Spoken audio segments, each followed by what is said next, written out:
एक deadly virus का इलाज ढूंढते ढूंढते एक साइंटिस्ट ने ऐसी खतरनाक बारिश बना दी जिसमें भीगते ही लोग दर्द से चीखते हुए मरने लगे और कुछ ही दिनों में एक के बाद एक आधी दुनिया नक्शे से गायब होने लगी। इसी बारिश से बचने के लिए एक टीम जल्दी जल्दी एक मेंशन के अंदर जाती है जहाँ के लोग उन्हें रहने को रूम, साफ पानी और खाना देते हैं। पर कुछ दिनों बाद जब मार्टिन नीचे बेसमेंट में जाता है तब उसके रोंगटे खड़े हो जाते हैं क्योंकि अंदर फ्रीजर में एक मरे हुए इंसान की डेड बॉडी टंगी हुई थी, जैसे कोई जानवर काटा गया हो। गुस्से और डर के साथ वह ऊपर की ओर जाता है जहां सेरेमोनी हो रही थी। वहीं ऊपर सेरेमोनी का आखिरी खेल शुरू हो रहा था। सभी के सामने एक एक एनवेलोप रखा गया। शुरुआत में सिमोन और बाकी लोग कुछ समझ नहीं पाए कि इसमें क्या हो रहा है। तभी एलेक्स बताता है कि अब जिनके एनवेलोप में फ्लावर निकलेगा उन्हें अपनी बॉडी दूसरों को खाने के लिए सैक्रिफाइस करनी होगी। यानी अब सबको ये सच्चाई पता चलती है कि इतने दिनों से जो भी मीट वो लोग खा रहे थे वो इंसान का था और हर महीने इस सेरेमोनी में जिसको भी फ्लावर मिलता वो खुशी खुशी खुद को सबके लिए कुर्बान कर देता था। यह सुनते ही सिमोन और उसके साथी डर से कांप उठे। कुछ तो घबराहट में उल्टियां करने लगे। उन्होंने तुरंत वहां से भागने की कोशिश की मगर एलेक्स के लोगों ने सबको पकड़ लिया। किसी को भी सेरेमोनी खत्म होने से पहले जाने की इजाजत नहीं थी। डरते हुए सिमोन और रेसमुस ने अपने एनवेलोप खोले। दोनों खाली थे, यानी वो सेफ थे। लेकिन तभी पता चलता है कि फ्लावर लिया के पास निकला था।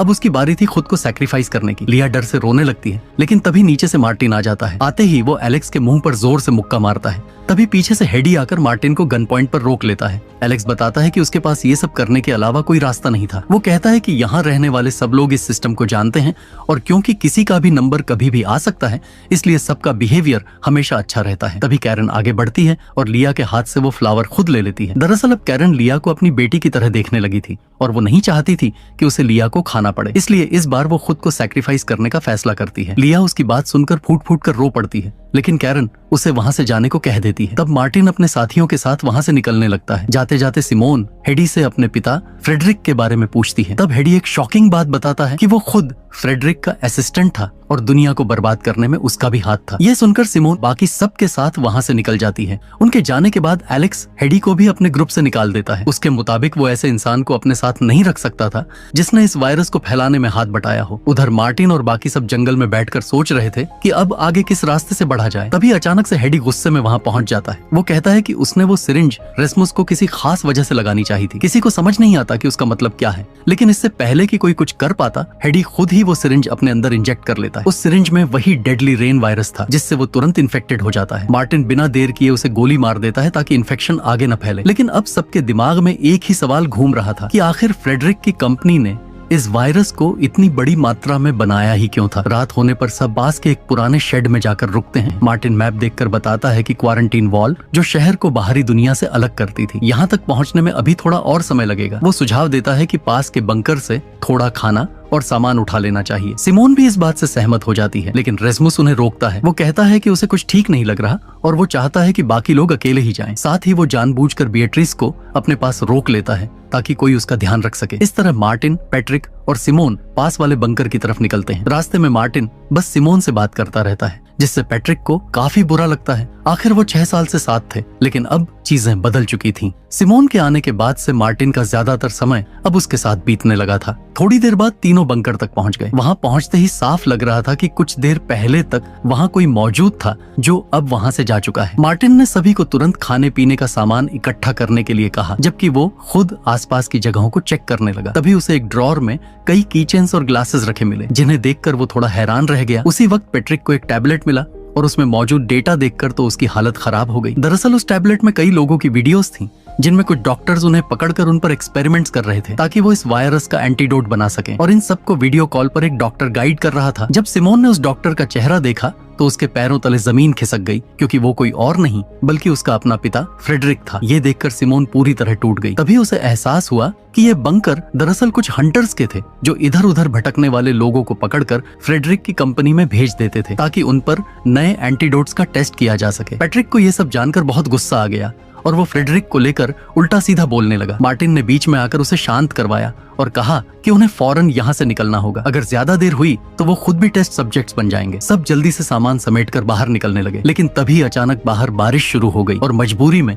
उन्हें फिर से बंकर के अंदर लौटना पड़ा। हालांकि वो जानते थे कि बारिश के दौरान हंटर्स भी अपने बंकर से बाहर नहीं निकलते, इसलिए अभी वो लोग कुछ देर के लिए सुरक्षित थे। मगर सिमोन का मूड अब भी बहुत खराब था। वो बारिश से दूर बंकर के गेट के पास जाकर बैठ गई। कुछ देर बाद पैट्रिक शराब की बोतल लेकर वहां आया। वो बहुत अकेला महसूस कर रहा था और बोला कि इस टीम में किसी को भी उसकी परवाह नहीं है। इतना कहकर वो बारिश की तरफ बढ़ने लगा। सिमोन ने उसे रोका और समझाया कि टीम में उसकी जरूरत है, लेकिन सिमोन के साथ मार्टिन की नजदीकी देखकर पैट्रिक के अंदर जलन भरी थी। गुस्से में आकर उसने सिमोन को धक्का देकर बारिश के पानी में फेंक दिया। ये देखकर मार्टिन और लिया दोनों बाहर दौड़ कर आए। जब मार्टिन ने सिमोन को बारिश में भीगते देखा तो उसके होश उड़ गए, क्योंकि वो जानता था कि अब सिमोन इन्फेक्टेड हो जाएगी। पैट्रिक लगातार चिल्ला रहा था कि मार्टिन को सिमोन को गोली मार देनी चाहिए, लेकिन मार्टिन ऐसा नहीं कर पाया। वो सिमोन को पसंद करने लगा था और उसे शूट नहीं कर सका। इसी बीच लिया खुद भी सिमोन के पास चली गई और वो भी पानी में भीग गई। कोई भी नहीं चाहता था कि वो इस तरह मरे। पैट्रिक की नफरत अब हद पार कर चुकी थी। उसने मार्टिन से कहा कि अब सिमोन के साथ साथ लिया को भी खत्म कर देना चाहिए। मार्टिन ने गुस्से में पैट्रिक को धक्का देकर साइड में किया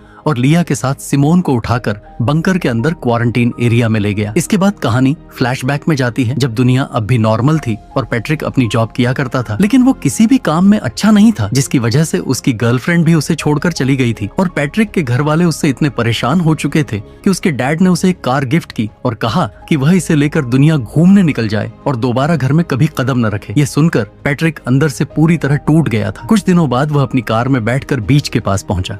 वहां वह अकेला बैठा गांजा पी रहा था और धीरे धीरे उसे नींद आ गई। उसी दौरान इन्फेक्शन वाली बारिश शुरू हो गई, जिससे वहां मौजूद सारे लोग दर्दनाक मौत मारे गए, पर पैट्रिक बच गया। शायद किस्मत को अभी उससे कुछ और काम लेना था। कुछ समय बाद उसकी मुलाकात मार्टिन से हुई। मार्टिन से बातें करके पैट्रिक को काफी अच्छा लगा। उसे लगा जैसे आखिरकार कोई उसे समझने वाला मिल गया हो।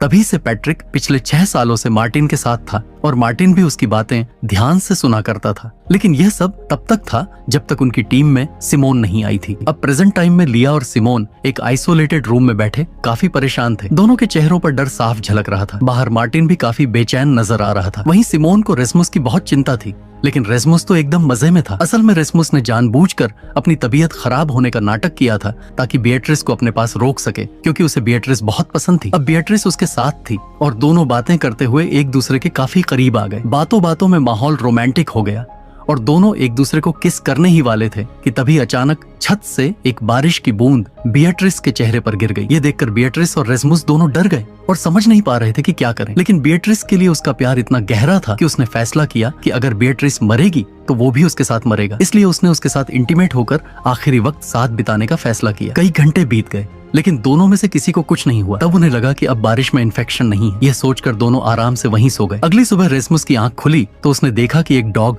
बिएट्रिस के चेहरे को चाट रहा था। वो हड़बड़ा गया और तुरंत डॉग को भगाया, लेकिन जब उसकी नजर बिएट्रिस पर पड़ी तो उसके होश उड़ गए। बिएट्रिस अब जिंदा नहीं थी। इन्फेक्शन ने उसे अपना शिकार बना लिया था। रेस्मुस बुरी तरह टूट गया और बिएट्रिस को अपनी बाहों में लेकर रोने लगा। उधर सिमोन और लिया को एहसास हुआ कि उन्हें बारिश के पानी से कुछ नहीं हुआ है। ये जानकर दोनों बहुत खुश हो गए। जब मार्टिन को यह बात पता चली तो उसने खुद बारिश में जाकर देखा, उसे भी कुछ नहीं हुआ। वह खुशी से लिया और सिमोन के साथ बारिश में झूमने लगा। लेकिन अब उसे पता चल गया था कि पैट्रिक ने जानबूझकर सिमोन को मारने की कोशिश की थी। यह जानकर मार्टिन गुस्से में आग बबूला हो गया और उसने पैट्रिक को टीम से निकाल दिया। सिमोन को यह बात अच्छी नहीं लगी, लेकिन उसने कुछ नहीं कहा। पैट्रिक बिना कुछ बोले अपना सामान उठाकर वहां से चला गया। वह उस जगह पहुंचा जहां उनकी बाकी टीम रुकी हुई थी। वहां रेस्मुस बिएट्रिस की लाइफलेस बॉडी को अपनी गोद में लेकर रो रहा था। बिएट्रिस को मरा देखकर पैट्रिक के होश उड़ गए। जब रेस्मुस बिएट्रिस की बॉडी को उठाकर पैट्रिक के पास आने लगा तो पैट्रिक घबरा गया और भाग गया। वह गिरता पड़ता किसी दूसरी दिशा में निकल गया। रेस्मुस अब बिएट्रिस की बॉडी को लेकर बंकर की तरफ जा रहा था। उसका इरादा था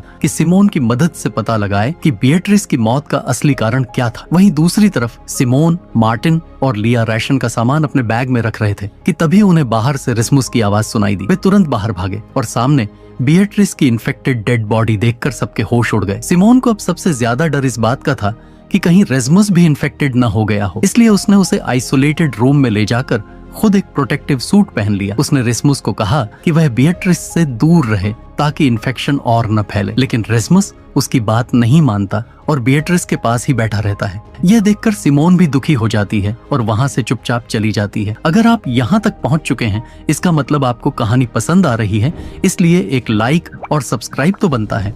अब जब रेस्मुस के पास कोई नहीं था और वह काफी देर तक रो चुका था, तब उसे यह बात समझ आई कि सुबह बिएट्रिस के पास जो डॉग था उसी की वजह से बिएट्रिस इन्फेक्टेड हुई थी, पर असली वजह तो कुछ और थी। जो आपको वीडियो में आगे पता चलेगी। यह सोचकर वह और भी ज्यादा टूट गया और उसने अपनी जिंदगी खत्म करने का फैसला कर लिया। इसलिए वह एक वॉकी टॉकी लेकर बंकर से थोड़ी दूरी पर चला गया। लेकिन तभी अचानक उसके वॉकी टॉकी पर किसी की आवाज आने लगी। दूसरी तरफ से फ्रेडरिक की कंपनी में काम करने वाला एक हंटर बोल रहा था। उसे बात करते हुए रेस्मुस को पता चलता है कि उन हंटर्स ने पैट्रिक को पकड़ लिया है और अब वे बाकी सबको भी ढूंढ रहे हैं ताकि उन्हें कंपनी में भेजकर टेस्ट सब्जेक्ट्स बनाया जा सके। रेस्मुस उन्हें बताता है कि वह इस वक्त अकेला है। उधर हंटर पैट्रिक से उसके बाकी साथियों की लोकेशन पूछता है। शुरू में पैट्रिक कुछ नहीं बताता, लेकिन जब हंटर उसका एक दांत तोड़ देता है तो वह मजबूरी में बता देता है कि बाकी सब लोग एक बंकर में हैं। असल में ये हंटर्स भी ये सब करना नहीं चाहते थे, लेकिन जब उन्होंने शुरुआत में कंपनी ज्वाइन की थी तब उन्हें भी एक ड्रिंक दी गई थी जिसमें माइक्रोस्कोपिक चिप मिली हुई थी। ये चिप शरीर में जाते ही परमानेंट हो जाती थी और अगर कोई हंटर कंपनी को धोखा देने की कोशिश करता तो चिप उसके शरीर में ब्लास्ट हो जाती। इस ब्लास्ट से चिप में मौजूद रेन वायरस शरीर में फैलकर उनकी मौत का कारण बनता था। इसी वजह से ये हंटर्स मजबूरी में कंपनी के आदेशों का पालन करते थे। पैट्रिक के हिसाब से अब तक रेस्मुस को बिएट्रिस की वजह से इन्फेक्टेड हो जाना चाहिए था, लेकिन वह अब भी जिंदा था। पैट्रिक ये बात हंटर को बताता है और जब हंटर को पता चलता है कि रेस्मुस वायरस से इम्यून हो सकता है तो वह उसे पकड़ने के लिए अपनी टीम लेकर उसी डायरेक्शन में निकल जाता है। उधर सिमोन और बाकी सभी को भी यह पता चल गया था कि रेस्मुस बंकर छोड़कर चला गया है। यह सुनकर सिमोन बुरी तरह परेशान हो गई। वह तुरंत ड्रोन की मदद से आसपास के एरिया को स्कैन करती है और तभी उसे 4 लोगों का ग्रुप दिखाई देता है जो किसी एक व्यक्ति को घेर रहा था। ध्यान से देखने पर सिमोन को समझ आ गया कि वह व्यक्ति रेस्मुस ही है और उसे वही 4 हंटर्स ने पकड़ लिया है। हालांकि सिमोन ये जानती थी कि वे लोग रेस्मुस को जान से नहीं मारेंगे क्योंकि कंपनी के लिए वह बहुत वैल्यूएबल हो चुका था। इसलिए वह जल्दबाजी में कोई कदम नहीं उठाती और सबसे पहले मार्टिन और लिया के पास जाती है ताकि उन्हें सब कुछ बता सके। वह चाहती थी कि वे मिलकर एक सही प्लान बनाएं और कोऑर्डिनेटेड तरीके से हंटर्स पर हमला करें। उसी दौरान मार्टिन और लिया ने बिएट्रिस की डेड बॉडी को दफना दिया था। सिमोन ने उन्हें रेस्मुस के बारे में बताया। अब क्योंकि मार्टिन किसी भी हाल में अपनी टीम का कोई भी सदस्य खोना नहीं चाहता था, इसलिए उसने रेस्मुस को बचाने का फैसला किया। अगले दिन उसने एक प्लान बनाया और हंटर की टीम के एक आदमी को पकड़ लिया। फिर उस हंटर की वॉकी टॉकी का इस्तेमाल करके उसने बाकी हंटर्स से कांटेक्ट किया और एक डील रखी कि वे एक तय जगह पर मिलेंगे जहां वे हंटर के साथी के बदले रेस्मुस को वापस ले लेंगे। वे अपनी टीम लेकर तय लोकेशन की तरफ बढ़ने लगे। हालांकि हंटर का असली मकसद मार्टिन, सिमोन और लिया को भी पकड़ लेना था ताकि सभी को कंपनी में टेस्ट सब्जेक्ट्स के तौर पर भेजा जा सके। मगर जब सिमोन उनके सामने आई तो उसके हाथ में इन्फेक्शन वाली सिरिंज थी जो उसने हंटर के साथी की गर्दन के पास रखी हुई थी। इसका मतलब साफ था, अगर उन्होंने कोई चाल चली तो वह उसी वक्त उसके साथी को इंजेक्ट कर देगी। इस धमकी की वजह से हंटर्स को कुछ भी उल्टा करने की हिम्मत नहीं हुई और उन्हें एक्सचेंज सामान्य तरीके से ही करना पड़ा। लेकिन रेस्मुस मानसिक रूप से बहुत टूट चुका था। जब सिमोन उसे शांत कर रही थी और समझाने की कोशिश कर रही थी, तभी अचानक रेस्मुस ने वही सिरिंज खुद के शरीर में इंजेक्ट कर ली। ये देखकर सभी के होश उड़ गए और रेस्मुस जमीन पर गिर गया। सबको लगा अब वह मारा जाएगा, मगर अगले ही पल वह उठ खड़ा हुआ। इससे सभी को समझ आ गया कि सच में रेस्मुस इस वायरस से इन्फेक्टेड नहीं हो सकता, यानी वह वायरस के प्रति पूरी तरह इम्यून है। यह देखकर हंटर को भी राहत मिली और उसने सिमोन को अपनी पूरी सिचुएशन के बारे में बताया। उसने कहा कि अगर रेस्मुस के खून का इस्तेमाल किया जाए तो इस वायरस का एंटीडोट तैयार किया जा सकता है। यही वजह थी कि सिमोन ने भी फैसला किया कि अब उन्हें रेस्मुस को लेकर उसी कंपनी में जाना चाहिए ताकि उसकी इम्यूनिटी से दुनिया को बचाया जा सके। अब तक मार्टिन का गुस्सा भी पैट्रिक के लिए खत्म हो चुका था। उसने पैट्रिक को माफ कर दिया और उसे दोबारा अपनी टीम में शामिल कर लिया। इसके बाद सभी लोग कंपनी की तरफ निकल पड़े। रास्ते में जब वे रुकते हैं तो वह हंटर आगे आता है और रेस्मुस के माथे को चूमता है। उसके लिए रेस्मुस एक उम्मीद था। इसके बाद हंटर अपनी गाड़ी लेकर रेस्मुस और बाकी सभी को लेकर कंपनी की ओर बढ़ता है। लेकिन थोड़ी ही देर बाद हंटर का वह साथी वायरस से इन्फेक्टेड होकर मर गया। इससे एक चौंकाने वाली सच्चाई सामने आई। रेस्मुस के शरीर और वेन्स में कुछ ऐसा मौजूद था जिससे जो भी व्यक्ति उसके साथ किसी भी तरह का फिजिकल कांटेक्ट करता वह इन्फेक्टेड हो जाता और मर जाता। इसका मतलब यह था कि बिएट्रिस की मौत डॉग की वजह से नहीं बल्कि खुद रेस्मुस की वजह से हुई थी। लेकिन अभी किसी को इस बात की जानकारी नहीं थी। थोड़ी देर बाद वे कंपनी के मुख्य बेस पर पहुंच जाते हैं। वहां पहुंचते ही हंटर सिर्फ रेस्मुस और सिमोन को बिल्डिंग के अंदर जाने की अनुमति देता है, जबकि मार्टिन, पैट्रिक और लिया को पास के एक बंकर में भेज दिया जाता है। जब वे लोग उस बंकर में पहुंचते हैं तो लिया को वहां जॉन की जैकेट दिखाई देती है, वही उनका पुराना साथी जिसे पिछले पार्ट में हंटर्स ने पकड़ लिया था। अब पता चला कि जॉन अभी तक जिंदा है लेकिन कमजोर हालत में उसी बंकर में कैद है। अभी के लिए उन्हें वहां अच्छी खाने पीने की चीजें दी जाती हैं और एक वेलकम ड्रिंक भी लाई जाती है। पहले तो किसी को उस ड्रिंक पर भरोसा नहीं होता, इसलिए वहां काम करने वाली एक वर्कर खुद उसे पीती है। जब उसे कुछ नहीं होता तो बाकी सब भी धीरे धीरे उस ड्रिंक को पी लेते हैं। वहीं रेस्मुस और और सिमोन जैसे ही कंपनी के अंदर पहुंचते हैं, उनके सामने एक शख्स आता है जिसे देखकर सिमोन के पैरों तले जमीन खिसक जाती है। वो कोई और नहीं बल्कि खुद फ्रेडरिक था। उसे देखकर सिमोन के मन में सैकड़ों सवाल उठने लगते हैं। फ्रेडरिक भी सिमोन को देखकर बेहद खुश था। दोनों अभी बात कर ही रहे थे कि अचानक रेसमुस जमीन पर गिरकर बेहोश हो गया। कुछ ही सेकंड में मेडिकल टीम वहां पहुंचती है और उसे स्ट्रेचर पर उठाकर मेडिकल रूम की ओर ले जाती है। अब सिमोन के दिमाग में तूफान मचा हुआ था, लेकिन फ्रेडरिक फिलहाल कुछ भी बताने से बचता है। वो बस इतना कहकर रेसमुस के पास चला जाता है कि सब ठीक हो जाएगा। कुछ देर बाद जब वो वापस लौटता है तो सबसे पहले सिमोन को थैंक यू कहता है, क्योंकि उसने इतने सालों से रेसमुस का उसके माँ की तरह ख्याल रखा था। लेकिन अब सिमोन जानना चाहती थी कि इतने टाइम तक उसने उनसे कांटेक्ट क्यों नहीं किया। फ्रेडरिक बताना तो चाहता था, पर वहाँ हर जगह सीसीटीवी कैमरे लगे थे, इसलिए वो उसे चुपचाप बिल्डिंग से बाहर ले जाता है और धीरे से कहता है कि तुम्हें रेसमुस को यहाँ से तुरंत लेकर जाना होगा। असल में फ्रेडरिक ही वो शख्स था जिसने गलती से रेसमुस को वायरस से इन्फेक्ट कर दिया था। उसने किसी तरह उसे ठीक तो कर दिया, लेकिन रेसमुस के शरीर में जो एंटीबॉडीज बनी थी वो उसके बोन मैरो की वजह से थी, और अगर किसी ने वो बोन मैरो निकालने की कोशिश की तो रेसमुस की मौत तय थी। इसीलिए 6 साल पहले बंकर से जाने के बाद फ्रेडरिक कभी वापस उनके पास नहीं आया। कंपनी के बॉस ने जबरदस्ती उसे बंकर भेजा था ताकि वो देख सके कि रेसमुस जिंदा है या नहीं, लेकिन वहां उसने ऐसा दिखाया कि दोनों मर चुके हैं और बंकर का कम्युनिकेशन सिस्टम बंद कर दिया ताकि वो लोग किसी से कांटेक्ट ना कर सकें। अब फ्रेडरिक फिर से सिमोन को वही सलाह देता है कि वो अपने भाई को लेकर भाग जाए, क्योंकि वो उसे मरते हुए नहीं देख सकता। इसी वजह से उसने आम लोगों पर एक्सपेरिमेंट किए ताकि कोई और एंटीबॉडीज बना सके और रेसमुस की जान बच सके, लेकिन हर कोशिश नाकाम रही। थोड़ी देर बाद वो रेसमुस के पास पहुंचता है, लेकिन तभी वो डॉक्टर जो रेसमुस का सलाइवा लेने की कोशिश कर रही थी अचानक खांसने लगती है और गिरकर मर जाती है। वो तुरंत खुद रेसमुस का सलाइवा लेकर उसका टेस्ट करता है और जो रिजल्ट आता है उसे देखकर उसकी रूह कांप जाती है। अब जानना यह था कि रेसमुस के अंदर ऐसा क्या है जिससे सभी मारे जा रहे हैं। अब क्या वह लोग रेसमुस पर एक्सपेरिमेंट करेंगे और क्या मार्टिन, सिमोन और बाकी सब जिंदा बच भी पाएंगे या नहीं? जानने के लिए लाइक और सब्सक्राइब जरूर करें और पार्ट 4 के लिए कम से कम 100 कमेंट करवा दें। मिलते हैं अगले डेडली वीडियो में।